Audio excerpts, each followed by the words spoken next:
How to make jumbo eyes.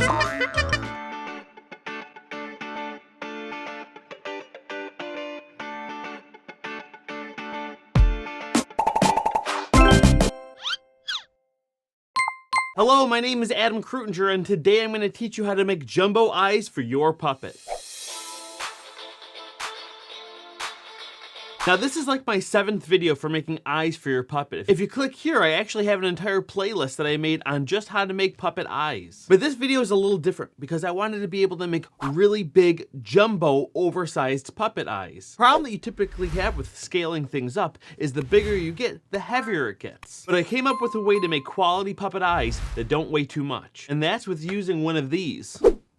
This is a silicone ice ball maker, and it works like this. You close this together.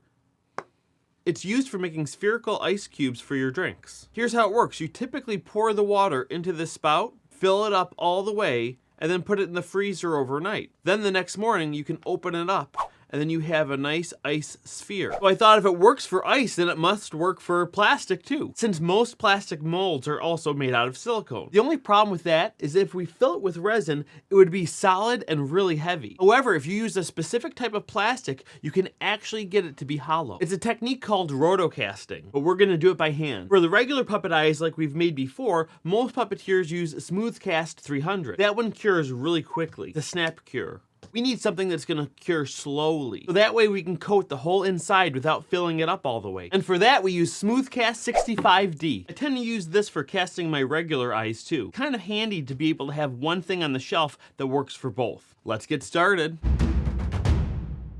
Here's a couple things you're gonna need. Of course, your ice mold, and there's a link to this down in the description, some disposable paper or plastic cups, and some popsicle sticks to stir with.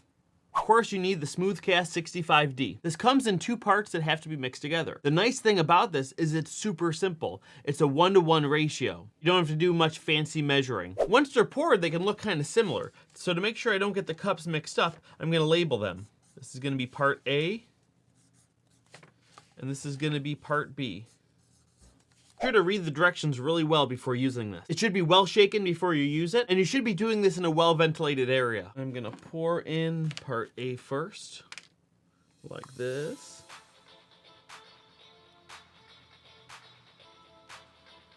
And then part B, make sure I fill it up the same amount.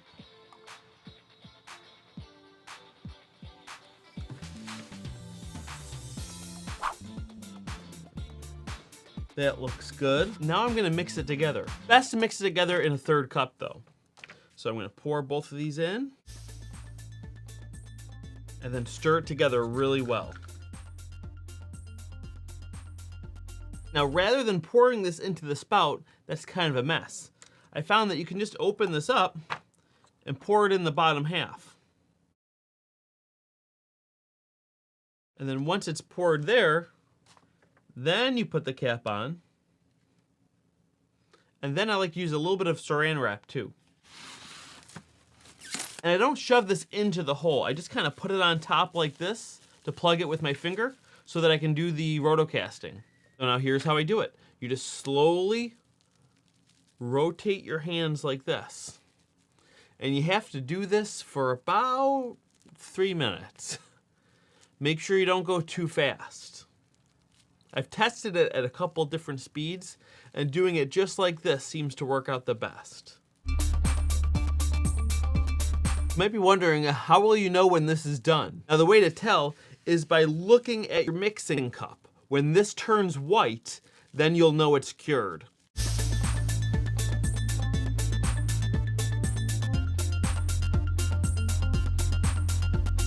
All right, you can see that that's completely turned white, so it's kind of solid now. It's definitely not sloshing around, but I'm gonna let this sit for another 2 minutes or so to get a little bit stiffer, and then we'll come back to it. While we're waiting, let's do a couple more.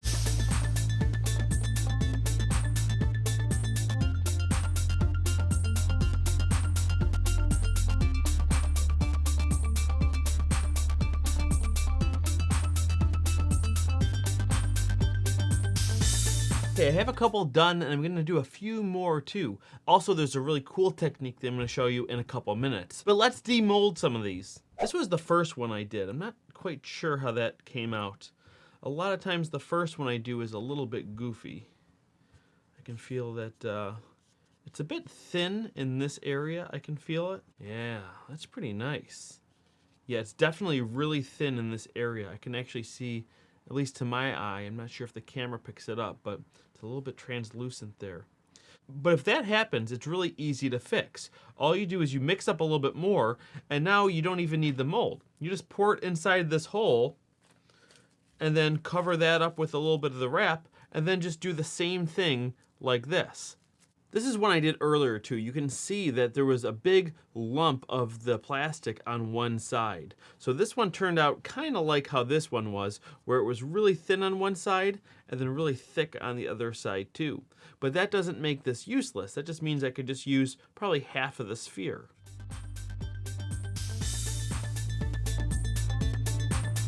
This one turned out absolutely perfect.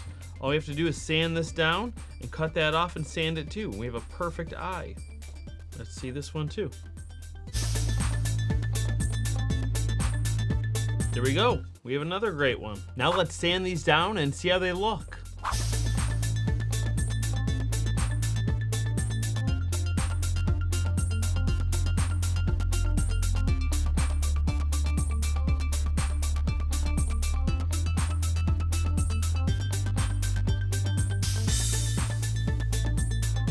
Now look at those. Aren't those perfect? They're humongous too. These eyes are about 2.5 inches wide. Even though these are white, I would still recommend painting them. I have a whole video on a special way to paint eyes that make them look really professional too. There's a link down in the description. I have a special project coming up where I'm gonna be using these jumbo eyes, so be sure to subscribe and stay tuned so you don't miss it. But there's one more cool thing I wanted to show you before we leave. This is just to show you how the possibilities are really limitless with this technique. Watch this. Imagine what happens when you put a screw in it as well. Let's do one more just to show you.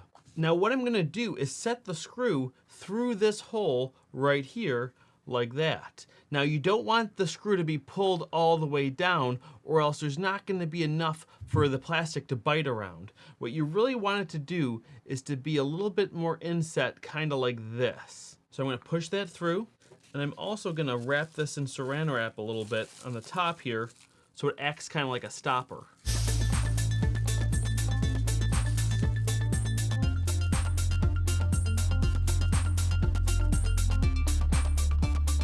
That.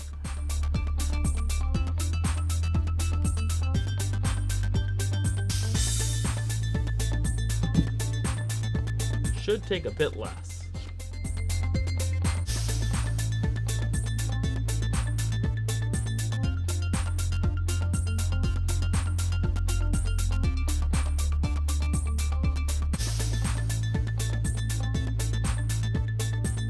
Okay, and I'll let it sit for a little bit too. All right, now let's demold it. Look at that. Now we can just screw this on to our puppet like that. Now look at that. Isn't it beautiful? So now you could stick this into the skull of your puppet head and then get a nut and tighten this on so that way you can stick these eyes on really nicely. I would recommend using a washer too, so that you get a nice pinch of the foam, but look how nice that'll be. You'd be able to switch out the eyes really easily, get to replace them. It's not as permanent as an attachment, but it's super strong. That's really nice. Or if you don't want to do that bolt method, you could just glue on these regular eyes too, like this. But another thing you can do is you can actually take one of these eyes and chop it in half. That way you'll have two halves like this, and you can stick them to your puppet like that. There's really so much that you can do with this technique. Another thing you can do is just use it as a half round mold. If you only use the bottoms and fill this up, then you have a nice solid half sphere to use for an eye, like the eyes we made in one of our other videos, but much bigger. Hope you enjoyed this video on how to make jumbo eyes. If you use these jumbo eyes in any of your puppets, I would love to see them. Make sure to tag me on Instagram at Adam Krutinger or on Facebook at Krutinger Puppets. For free patterns and more information on how to make puppets, be sure to check out puppetnerd.com. Well, that's it for now. See you next time.